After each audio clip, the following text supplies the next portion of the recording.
May bagong upload si Pastor Kanor. Nagpapaliwanag, guys. Nagpapaliwanag. Nagpapaliwanag. Ano ba daw ibig sabihin ng Son of God? Pastor Kanor in the house! Anyway. So, ito na. Tama po. may pagpapaliwanag. Di naman tinatanong. Di ba? Hindi naman siya tinatanong tungkol sa pagiging son of God niya, quote-unquote, sa pagiging son of God niya. Tinatanong siya tungkol sa mga krimen na ginawa niya, allegedly. Boses ulit. Oo, napakawalang kwenta. Puro boses. Okay, panoorin natin, guys. Magandang araw, magandang gabi, magandang hapon, Narinig niyo ba? tanghali, at magandang araw sa inyong lahat na aking mga kababayan dito sa bansang Pilipinas, minamahal nating bansa, at sa lahat po ng mga kapwa Pilipino na OFWs nasa ibayong dagat. Magandang araw po sa inyong lahat. Ako po muli si Pastor Apollo Kibuloy at marami pong nagtatanong kung saan ako ngayon. Marami ang nagtatanong kasi hindi Alam naman namin nasa Glory Hole Mountain. Alam naman namin nasa Glory Hole Mountain kay.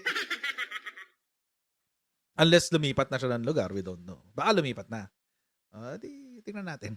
Beses ako ito sasabing nagtago ako o malis muna ako dito. Sorry. Kasi medyo hindi pa magandang panahon na nandito ako. Kaya yun po ang naririnig niyo sa akin. Ngunit sa palagi ninyong pagtatanong kung saan ako, bibigyan ko lang po kayo ng talinghaga kung saan ako. Arte. Isang puzzle.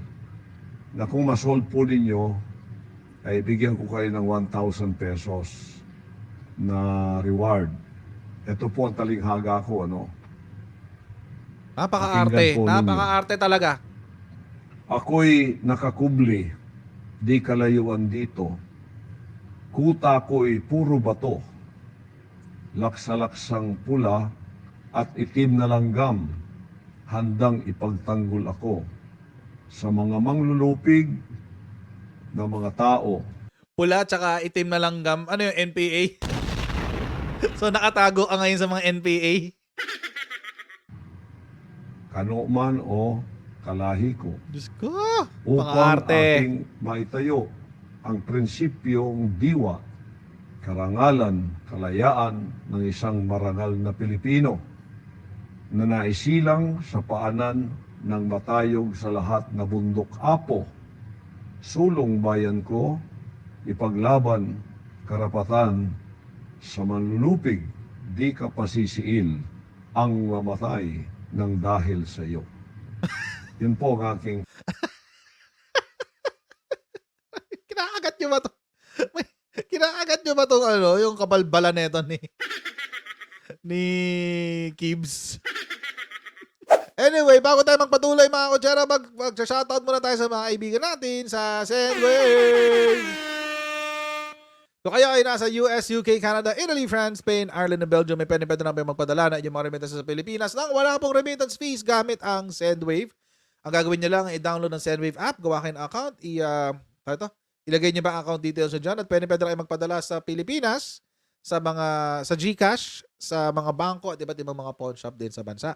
At kapag ginamit nyo pa kayong promo code na Coach Jared, ay makakakuha kayo ng karagdagang $20 free credit. Yan. Kaya gamitin na si Sendwave for all of your remittance needs. Okay. Tapos may pa-premyo yan, guys. 1,000 pesos. Makakahula daw. Million yung yung minandi laundering mo, tapos barya lang ibibigay mo. Ano ba yan? Buisit. Million yung pera na minani laundering mo galing Amerika. Tapos ang ibibigay mo sa makakahula ng ng dalinghaga mo ay 1,000. Tigas sa mukha talinghaga. Kung masolve ninyo yun, malaman ninyo kung nasaan ako.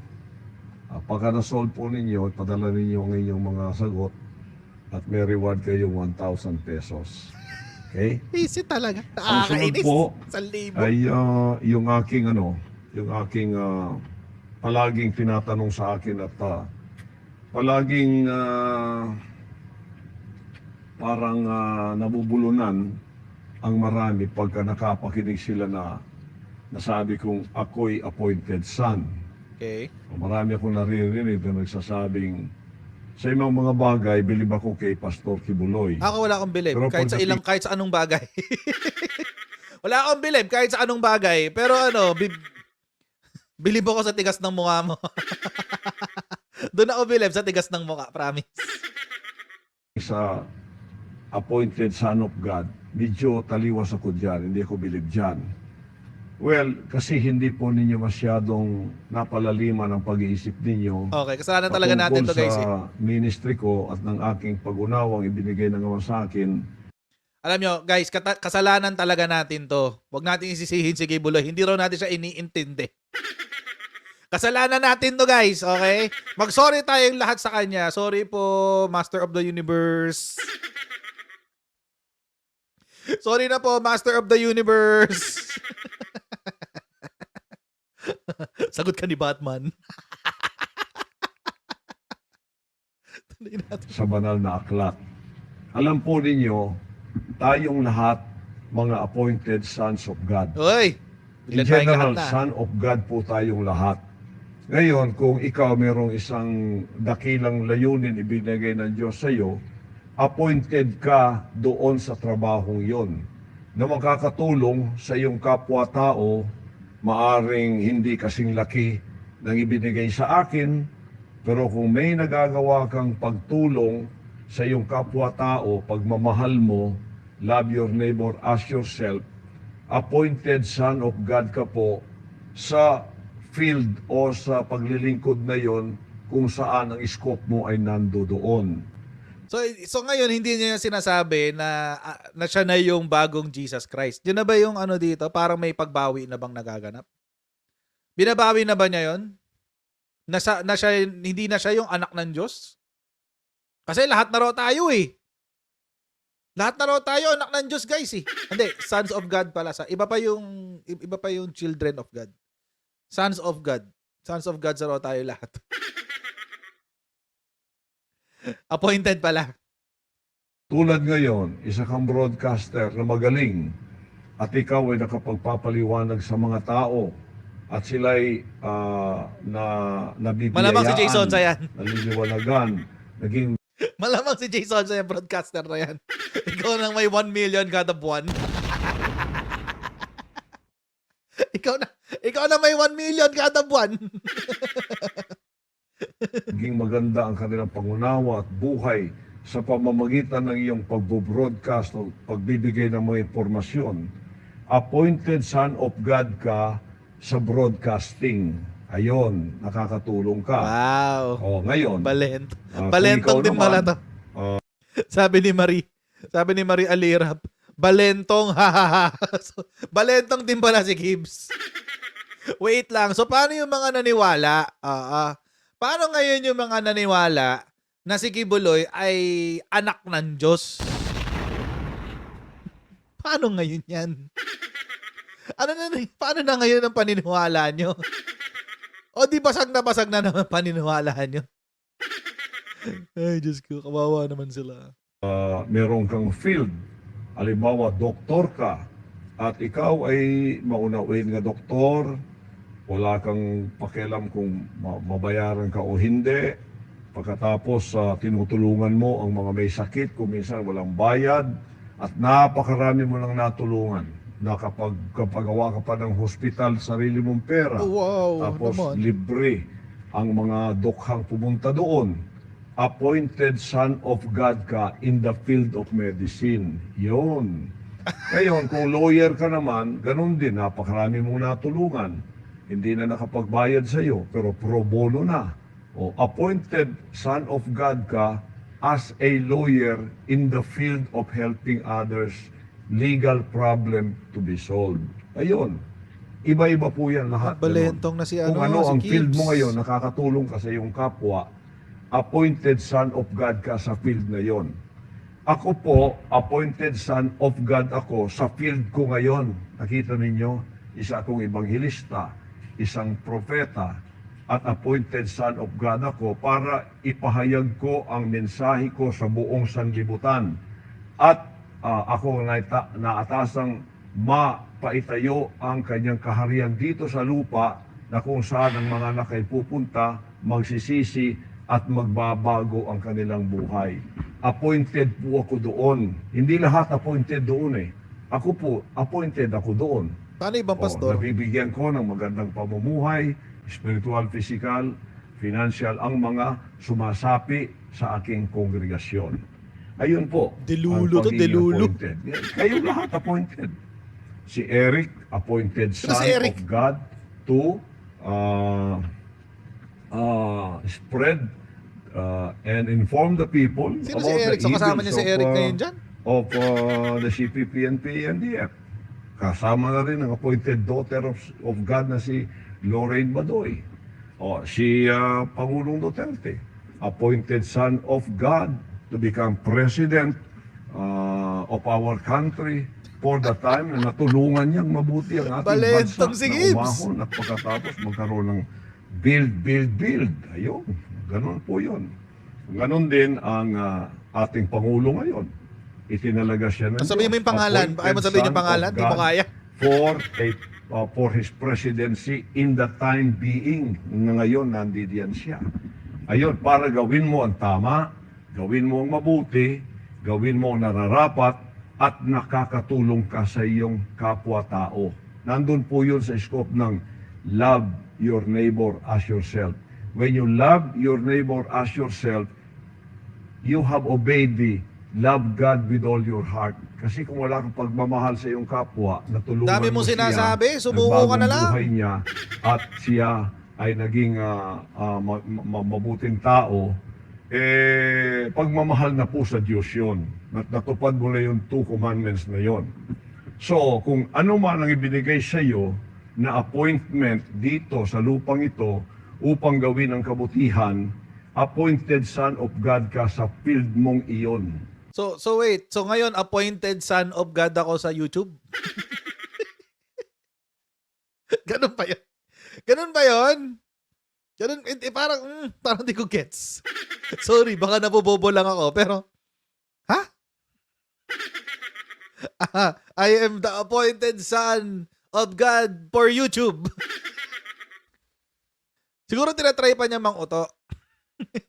tinatry niyang ilusot yung sarili niya doon sa dating sinasabi niya na siya yung anak ng Diyos, siya na yung bagong itinalaga ng Diyos sa lupa para isalba ang buong sanlibutan sa kasamaan, sa kasalanan, etc. etc. Kasi yun ang sinasabi niya before. In fact, mamaya papakita ko sa inyo yung video. Okay? Yan, kung ano po ang field ninyo ngayon, appointed son of God kayo doon. Pero hindi lahat appointed son kasi ang iba walang trabaho eh. Alang-alang naman drug lord ka, appointed son of Yun nga yung sinasabi ko kanina lang eh. So kung ano yung profession mo ngayon, yun yung appointed son of God ka doon. O paano ngayon yan? Paano pag drug lord? Paano pag may alleged crimes katulad mo? God ka sa pagpapalaganap ng drugs. Kung nagpapalaganap ka ng drugs, appointed son of the devil ka. Okay? Biglang Kung ganyan. ikaw kidnap So wait lang. So pag may ginagawa kang krimen, appointed son of the devil ka. O so ano ngayon yung allegation mo of rape, allegation of human trafficking, allegation of money laundering, allegation of possibly gun running dahil namimigay ka raw ng barel kay Digong, kay Shi Digong, tsaka kay Bibi Sara. Oh. Yung pagtatayo mo ng kulto. Oh. Paano ngayon yan? So appointed son of the devil ka rin doon. Naman. pero yun ang ginawa mo, appointed son ka of the devil, hindi God. Oh. Okay, it applies to you din kung pala. ikaw belonging to the NPA terrorist group, appointed son of the devil ka. Oh, kasi pumapatay ka. Ang sabi ng banal na aklat sa John 10:10, Ang kaaway Yeah, pumunta yeah, rito, yeah. ang Versus magnanakaw na naman. pumunta rito, pang pumuksa, pumatay. At the thief came forth to kill, to steal, and to destroy. At magwasak. But the Son of God came to give life, life more abundantly. Pag ikaw nakatulong ka sa iyong kapwa-tao to give life more abundantly, Son of God ka doon sa field mong yon. Whether Okay. spiritual ministry, evangelization, o kaya the field Minimisquote of na naman yung science, Bible. in Diyos the ko. field of medicine, in the field of law, whatever field na nakakatulong ka sa tao, appointed Son of God ka doon. Basta mabuti ang iyong ginagawa at ang epekto kabutihan. Pero kung ikaw terorista, Paano kung katulad mo na merong na doble kara? Nangangaral ka ng salita ng Diyos on one side, on the other hand, nagcha-traffic ka ng tao. On the other hand, nanggagahasa. Allegedly. On the other hand, nagmamoney laundering. Allegedly. On the other hand, namimigay ng ng papeles makapagpakasal sa Amerika yung mga tao mo. See? Labo eh. Labo. ang ginagawa mo to steal, to kill, and to destroy, the thief ka. Appointed son of the devil ka. Kaya hindi ko masasabi yun sa mga NPA na pumapatay na walang awa. Yung mga general natin, appointed son of God for the army to keep the peace Let's go. and to protect the country from any enemies. Yun. Puro yan, appointed son tayo kung saan ka na-appoint. Sa lahat ng kabutihan na ginagawa mo, pagka mabuti ang epekto, mabuti ang puso mo, appointed son of God ka sa field mong iyon. So naguhugas kami na to Pero si pagka Gibbs. masamang ginagawa mo, tapos may kapangyarihan kang gawin yon, appointed son of the devil ka. To kill, to steal, and to destroy. Yan po ang aking paliwanag dyan. Kaya, Hindi ko alam kung bakit ito yung ginawa niyang video kasi wala naman nagtatanong una. Ang sinasabi lang natin, like in my case, in my opinion, ako lang, bawa tayo, pag nila-live stream natin siya, sinasabi natin, ang kalaban natin, son of God ka. So kapag son of God ka, ibig sabihin, pag pinatay ka ngayon, after 3 days, mabubuhay ka mang muli. Ganon. Ganon ang ginagawa natin. So ngayon, hindi na niya sinasabi pala ngayon na siya yung anak ng Diyos. Up na yung pagiging appointed son of God niya, medyo wino-water down na niya. Ginagawa na niyang pinapalabnaw na niya para hindi masyadong kumapit sa kanya yung mga dati niyang pinagsasasabi. Tulad nito. Panoorin niyo to guys ha. Nakuha ko to sa ABC News. Nakuha ko to sa ABC News. Proves to me that you are a son of God. But that is not a sentiment shared by Pastor Apollo Quibolo, the most successful of the world's self-labeled saviors. The official coming of the Son of God was in April 13, 2005. So hindi na to. Wala na to. Burado na to. Wala na to. Wala na yung April 13, 2005. Yung official daw na pagdating ng Son of God na April 13, 2005. Wala na yon, burado na yon. Balentong na, wala na, balentong na. Panoorin pa natin to. He was an obscure evangelist from the rural Philippines until 2005 when he announced that God had appointed him Christ on earth. His See? Sa kanya mismo nang galing, guys. Siya na raw ang inappoint ng Panginoon bilang God on earth. Son of God on earth. Parang ganon. reward for a pure life, sinful thoughts, anger, lust, any of those things. You don't experience those on a daily basis? as a human being, Yes. I have already overcome all of those. Wow. I've already overcome all of those. Sinful thoughts, lust. You're not affected of these things? I've already overcome all of those. Tapos may kaso na. May kaso ng human trafficking. May kaso ng rape at abuse. Diyos ko. Ang sarap mo toktokan, sir. Kung sarap mo konyatan.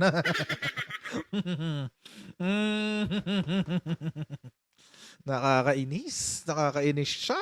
Ibang level, guys. There is no apocalypse in Kibeloy's message, no rapture or final judgment. Instead, he preaches that he is the model of Christianity, and as more people follow his example, God will gradually turn the earth back into the Garden of Eden. Do you perform miracles? For me, the greatest miracle is the changing of that spirit within. But healing the sick, the manifestations of Jesus' powers, you're able to do that? We are healing. You are healing. And miracles happening. After taking his place as the appointed son, Kibeloy's ministry has exploded. He claims to reach 6 million followers with his satellite TV network, numerous publications, private jet, and personal helicopter. Papunta niya ng glory hole. All the better to avoid the bumpy road and impoverished villages that lead to the walled compound he calls the Kingdom of Jesus Christ. Here is his 5-bedroom home, surrounded by manicured gardens of imported grass. So this is your Garden of Eden. This is what we call the Garden of Eden restored. It's easy to see why this claim resonates in a country where 30 million endure crushing poverty with open hearts. This family lives just down the hill, next to the dump where Pastor Kibeloy's garbage is burned. If you could be anything in the world, what would you want to be? Go to heaven. To them, heaven really could exist inside Kibeloy's gates, and it's why hundreds line up to carry his parasol. All the workers who toil in the grinding heat of the kingdom are volunteers, here to glorify the Father. Do you get paid for this? Juju tells me he gets $40 a week to feed his family. $40 a week? Magkano lang yung $40? Well, luma na tong video na to eh. So baka during that time, mas mababa pa. Alam nyo kung paano, it's very obvious na ano eh, na he is a false teacher or false prophet. Alam nyo kung bakit? Siya ang may pinakamagandang bahay doon sa lugar na kung napapaligiran ng mga mahihirap. Siya ang pinakamayaman doon sa lugar nila. Kung saan, napapaligiran siya ng mga mahihirap.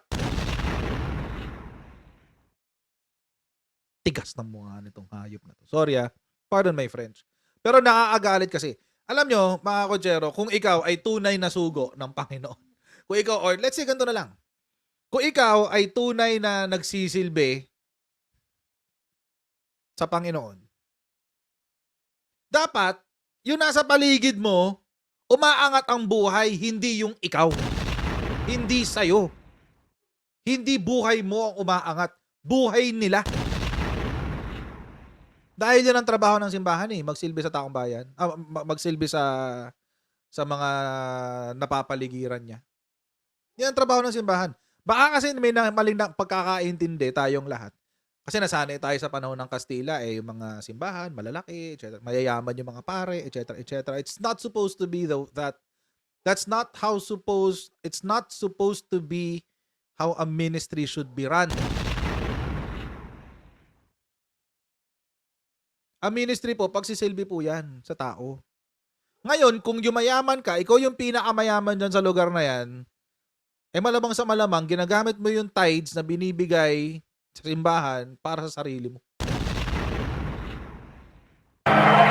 Minimum wage. And like the rest of the kingdom, he's expected to give 10% back to Kibeloy. This may be the most beautiful spot in the Philippines. And it's paid for by people who live on $2 a day. So how do you justify your lifestyle? I mean, your watch could probably feed 100 families for a month. If it's not God's will for me to have these things I have, you can take it away. It is God's will that we follow. If it is God's will for us to live like this, Tigas ng mukha nito. you know, you can have a broken heart looking at me, but what can you do? But they get their understanding of the will of God from you. Yeah. And this nice young man wouldn't be holding this umbrella if he didn't believe the things you say. For us here, we see everything as a ministry. See everything as a ministry. My Kaya di ko talent is to mapasahurin. preach. My talent is to be a leader.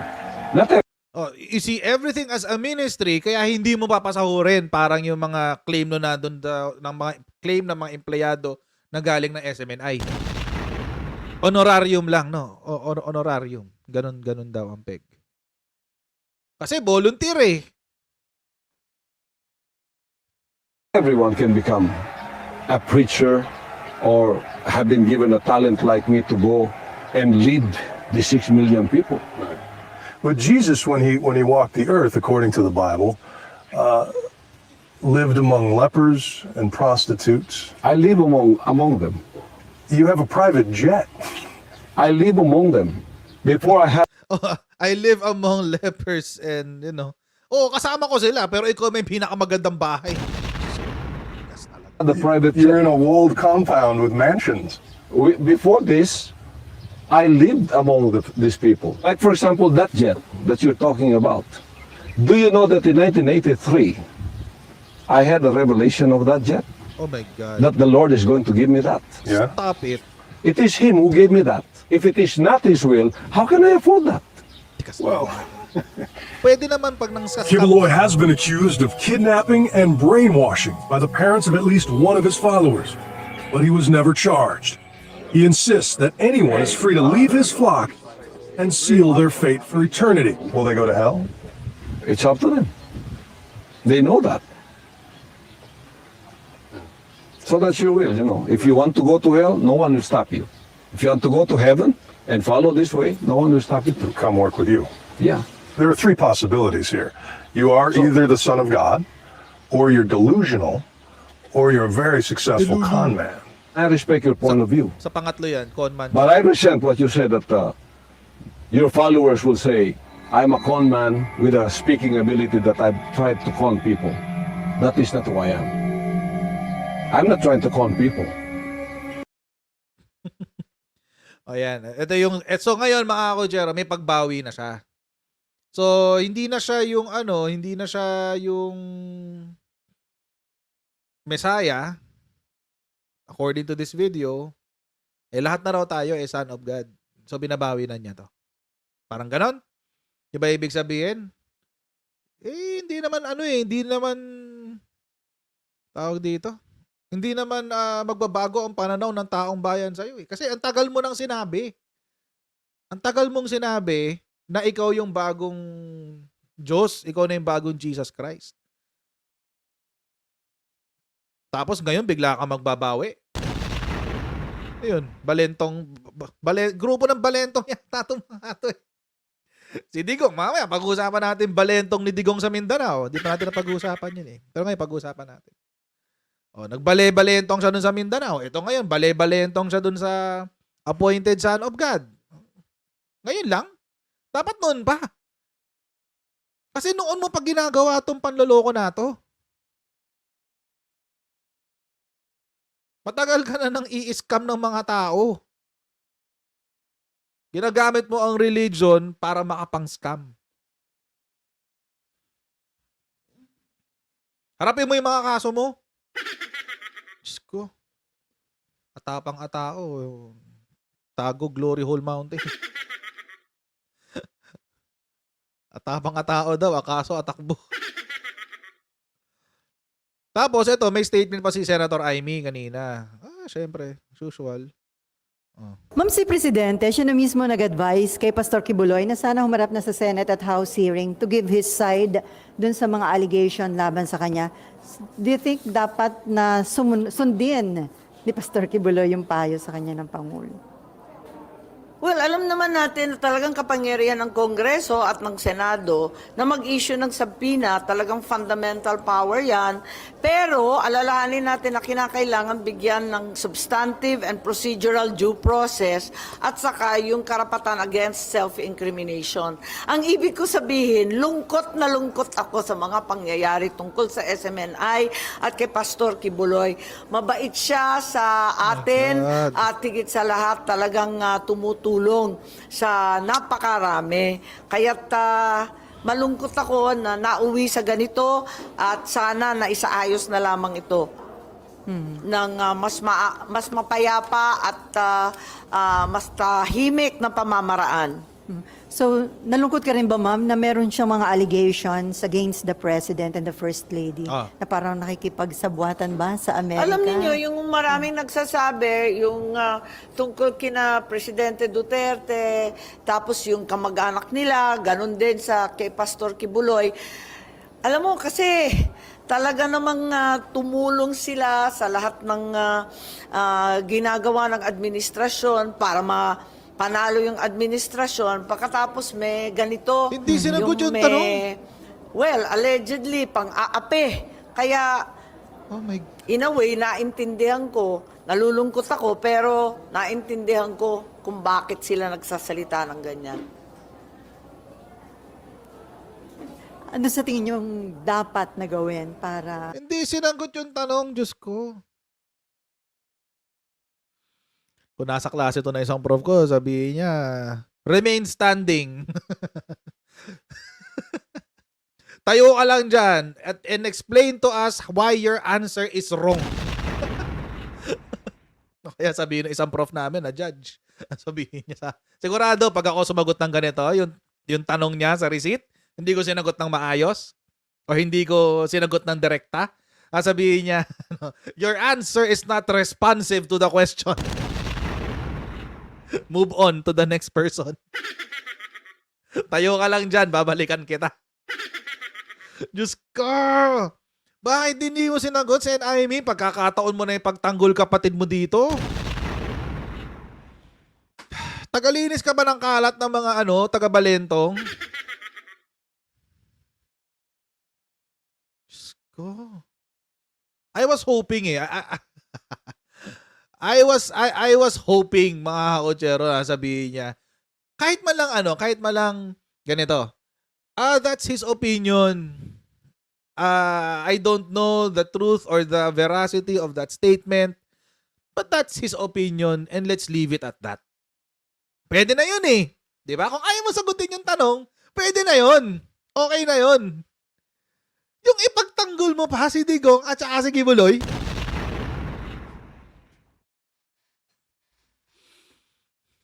Senator Aimee, ano nangyayari sa'yo? Ba't pinakain sa'yo ng Dig Duterte tsaka kay Buloy? Anong pinakain sa'yo? Nangyayari sa'yo, Senator Aimee? Diyos ko. Ulitin nga natin, baka mali lang ako naintindi. In a way, naintindihan ko, nalulungkot ako.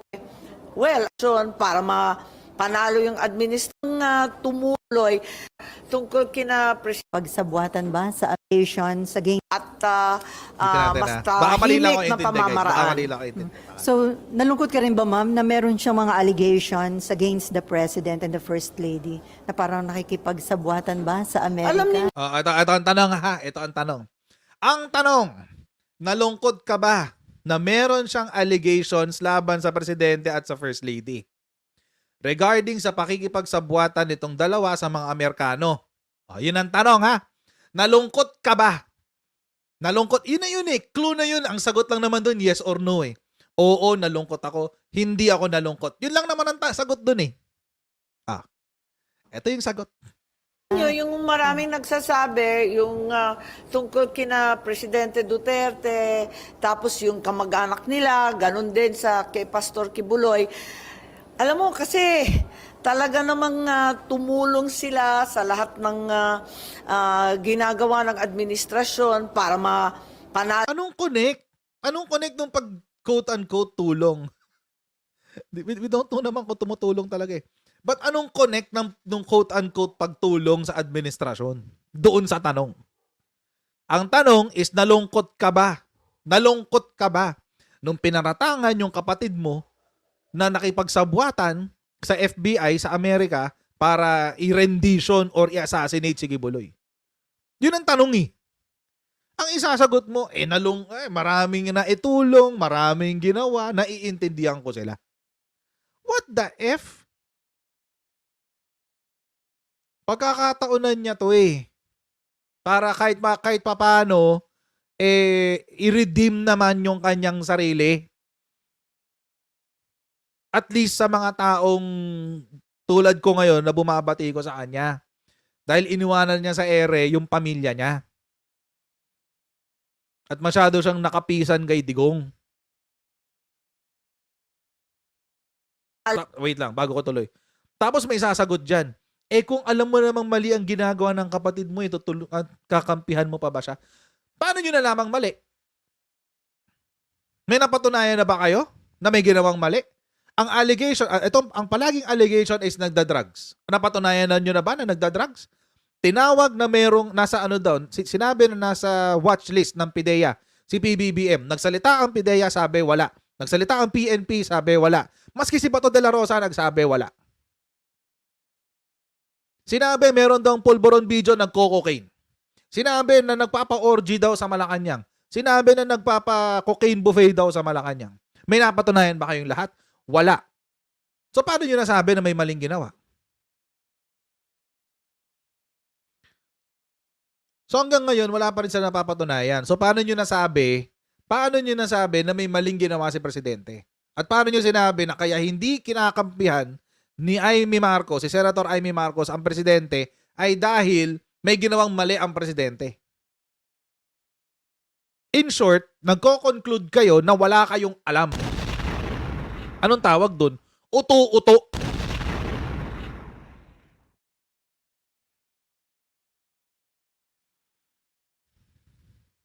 Tuloy natin. Lalo yung administrasyon, pagkatapos may ganito, yung may, allegedly, pang-aape. Kaya, in a way, naintindihan ko, nalulungkot ako, pero naintindihan Sana malungkot ko ka para sa kung kapatid bakit mo, sila no? nagsasalita ng ganyan. Alam nyo, kahit hindi na kay FL kung totoo yung sinasabi nila na magkagalit daw si FL at si Senator Amy, kahit di na si FL, para sa kapatid na lang niya. Para sa kapatid na lang niya. Kasi ang tagal na nilang, wala pang FL, nandyan na siya eh. Di ba? Wala pang FL, nandyan na siya. Siya na yung kapatid, siya na yung ate. Magkasama sila nasa exile, magkasama sila nakabalik, magkasama silang nire-rebuild ang kanilang pangalan sa Pilipinas. Tapos ngayon mo pa iniwan sa area yung kapatid mo.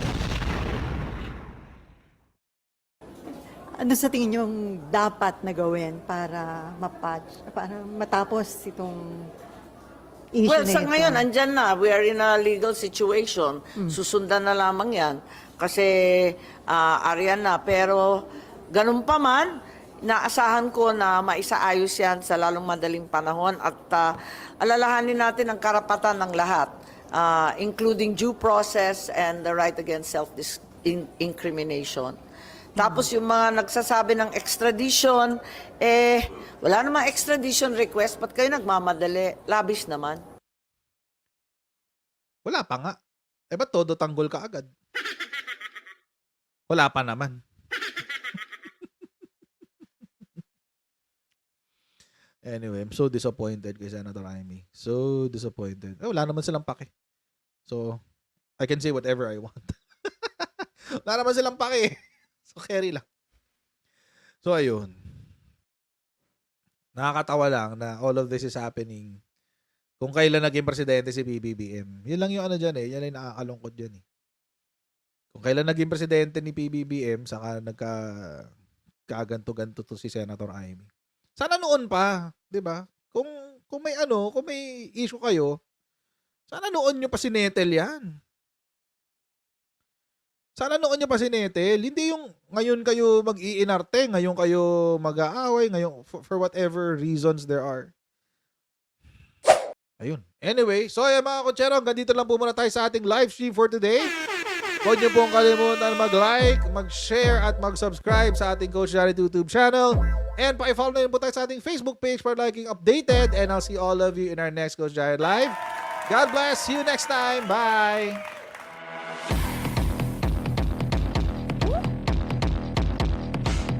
Huwag ganun. Huwag natin gawing tanga mga Pilipino. Mas maganda kasi nasa lugar ka ng tama kaysa yung pinipilit mo yung pagkakamali.